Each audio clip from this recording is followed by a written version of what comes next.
مطلب اب یہ ٹمپریچر 34 ہے، 36 ہے، ابھی تو 37 جون ہے، شروع ہو رہا ہے، تو ملک شیک بھی چل رہے ہیں، جوس بھی چل رہے ہیں، ٹھنڈے پانی بھی چلنا شروع ہو جاتے ہیں.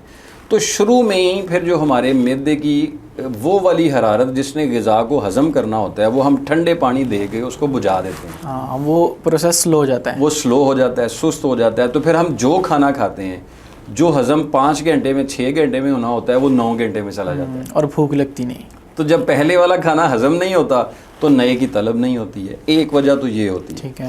دوسری وجہ یہ ہوتی ہے کہ ہم گرمی کے بڑھ جانے سے اپنی خوراک کو تھوڑا کنٹرول نہیں کرتے ہیں.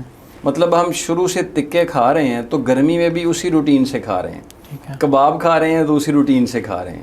مسالے والی کڑھائیاں کھا رہے ہیں تو وہ اسی روٹین سے کھا رہے ہیں. مطلب ہفتے میں اگر ہم 2 بار کھاتے ہیں تو گرمی میں بھی 2 بار 3 بار کر رہے ہیں. یعنی وہ روٹین ہم اسی طرح سے جاری رکھتے ہیں. تو بہت زیادہ گرم چیزوں کا استعمال اور بہت زیادہ ٹھنڈی چیزوں کا استعمال یہ دونوں ہی معدے پر اثر انداز ہوتی ہیں. جب بہت زیادہ گرم چیزیں کھائی جاتی ہیں تو اس سے پھر جسم کی جو حرارت ہوتی ہے، جو معدے کی حرارت ہوتی ہے وہ ایکسٹرا ہو جاتی ہے، وہ بہت زیادہ بڑھ جاتی ہے. تو جس سے پھر جو غذا ہے وہ ہضم ہونے کی بجائے جلنا شروع ہو جاتی ہے.